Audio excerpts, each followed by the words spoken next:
So you have 2 seconds to ramp. You have 2 seconds to do as much damage as possible to it. And then after that 2 seconds is up, that is it. It then goes out and fucks shit up for 4 seconds. That seems kind of dog shit though, right? Like, tornado! Yeah! Boom! Tornado goes out.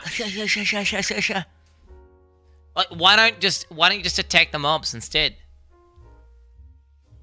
So, after a full duration tornado, it's doing like double damage of what you put into it overall. Why is it in scientific mode? Because I was fucking doing scientific calculations here, mate.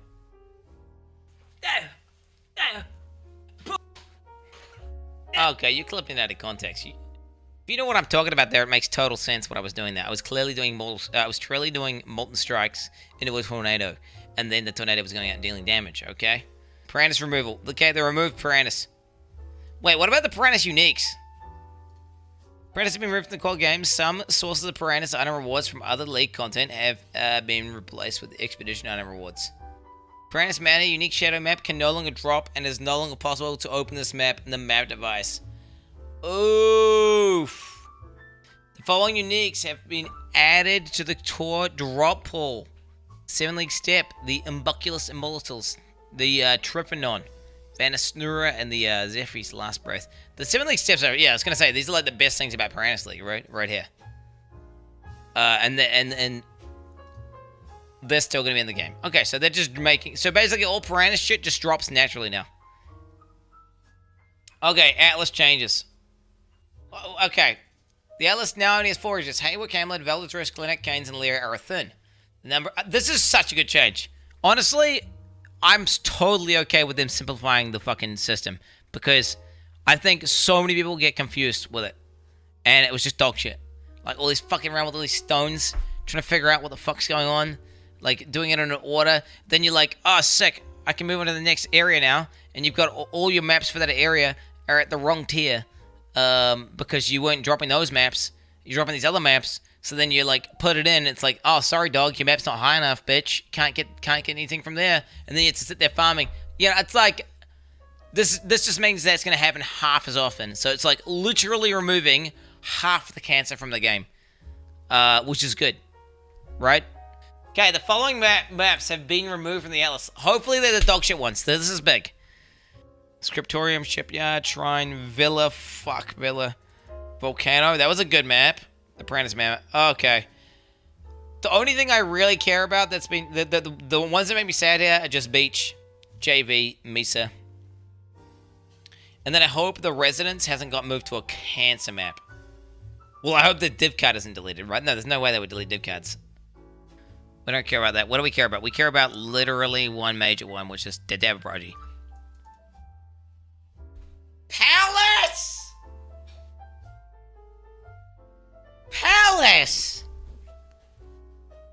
Oh no! That's a cunt boy at the end. The touch of God. Oh. Okay, Delve changes. The current state of Delve leaves players that having to spend a huge time playing through relatively easy content in order to... this is the change that they already announced. Make Delve difficulty and rewards scale much more quickly with depth. Grant high-level players immediate access to harder Delve content. Fuck yes, brother. The difficulty of Delve encounters now scales much faster. The difficulty of Delve encounters at depth 500 is now roughly equivalent to the previous depth of 1,000. Oh, wow. What the fuck? So 500 is like... So when you're at 500 now, it's like you're at 1,000.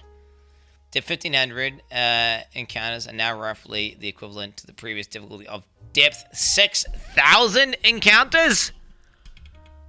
Jesus Christ, mate! So when you're at depth 1,500, you're now at depth 6,000. What the fuck? I mean, I don't even get to like the highest I get is like level 83 monsters, right? And then I'm like, whatever, who cares? So maybe it's worth just getting to depth 500 now. What are you guys linking right now? Path of building community, I quit, lol, dude. What the fuck? Change the Fortify mechanic. So it is a stacks of fortification, which is granted based on how much melee damage you deal. I'm just saying, chat. Guess who was preaching this exact thing? So it's the Fortify now granted a number of stacks based on the percentage of the enemy's ailment threshold dealt by the hit that applied Fortify to you. Okay. Fucking PoE wording. The reason it's worded so fucky is because they're trying to describe it as accurate as possible, right? So this is a Fortify now grant a number of stacks of fortification based on the percentage of the enemy's ailment threshold dealt by the hit that applied fortifying to you. Okay. With a large bonus to fortification stack generation against rare unique modifiers. I was going to say, that way, what happens when you fight a fucking boss, right? Okay, fair enough. The Fortified Champion Notable now grants you 20 fortification. Oh, wow, look at that. Just 20 fortification outright. Okay, permanently. Dread Banner now grants 10 maximum fortification. Oh, shit! Holy fuck! Vigilant Strike can...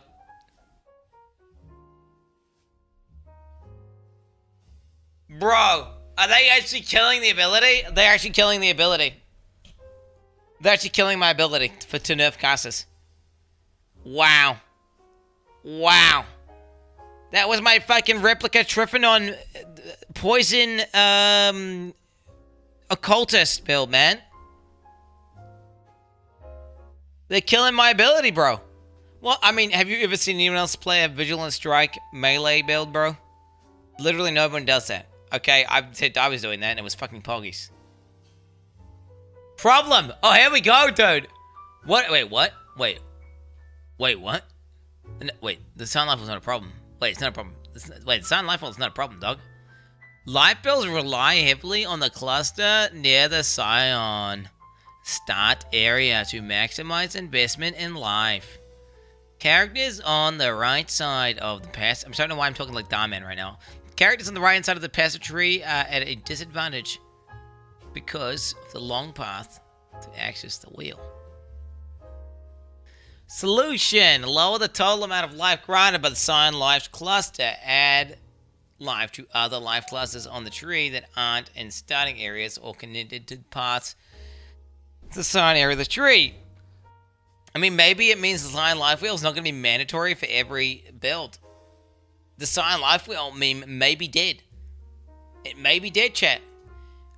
Meaning a character that took out three outer life clusters and the Scion Life cluster together would have the same or more life. And a character taking 4 more outer life clusters that wouldn't have taken the Scion Life gained at least 10%. Oh, wow. I mean, that sounds advantageous. Because it means you're going to be having more reach on the tree and you're not going to be forced to go down the life wheel. And then because you're not forced to go down the life wheel, you can then travel somewhere else you want to go, not just going to the life wheel because you have to go to the life wheel. But if you need something near the life wheel, then you'll still get the life wheel. But if you don't need to go to the life wheel, you won't get the life wheel, is what they're saying, basically.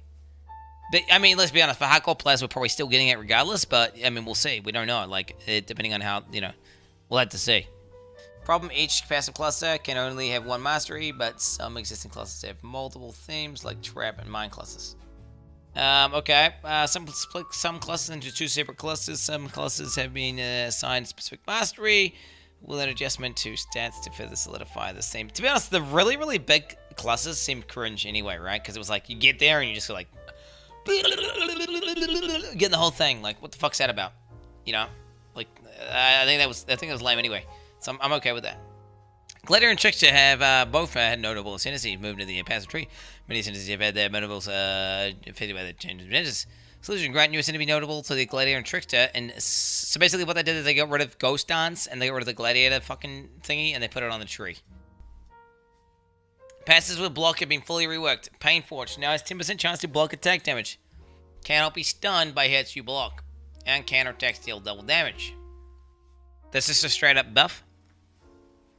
This is a straight up buff. Okay. Added a new notable, which replaces Versatile Combatant. That has plus 10 to maximum block chance. Plus 10 plus 10 to armor and evasion rating per 1% block chance. This reminds me of the old champion, which gave you like... Do you guys remember whenever you would get the unstoppable hero and it would just give you like 1,000? Do you guys remember when you just get like 1,000 flat armor and evasion rating? That shit was noticeable.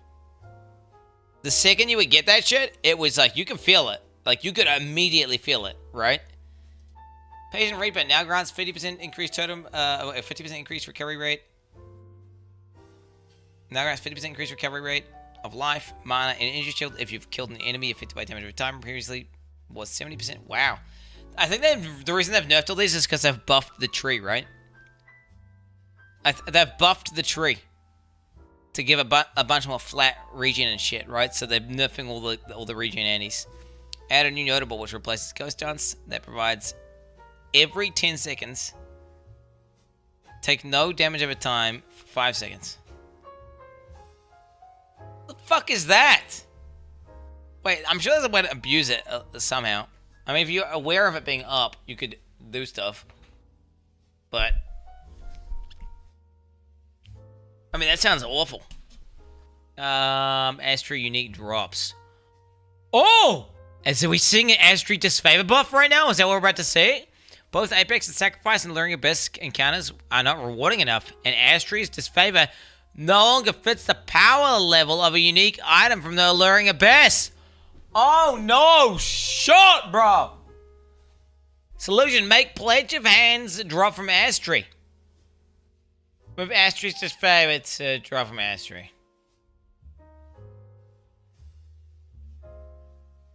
I mean, you could have just buffed it, bro. Or you could have just buffed it, bro. Yeah, we realized Astri's disfavor was dog shit, so, you know, didn't really match dropping from the, you know, Uber boss. So we decided, we'll just move to the dog shit version of the boss. So you get the dog shit item that everyone absolutely loves and thinks is fucking poggers. Damn, I was so excited for that. I really want to see an Astri's disfavor buff, and I really want to see a Starforge buff. Wow.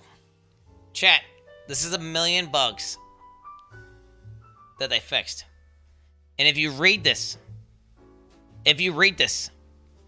it will not let you sleep at night. It will keep you up. Because you'll realize that, like, oh, your fucking shit just straight up didn't work. And that thing didn't work, and your ability that you were using the whole game just wasn't benefiting from a support gem, and it'll make you fucking... It'll make you sick. And you will never sleep the same ever again. Read the last two. Fix 2 client crashes, fix 2 instance crashes. Did they fix the fucking thing with the server crashes and I lose my character, dude? Because he is God game.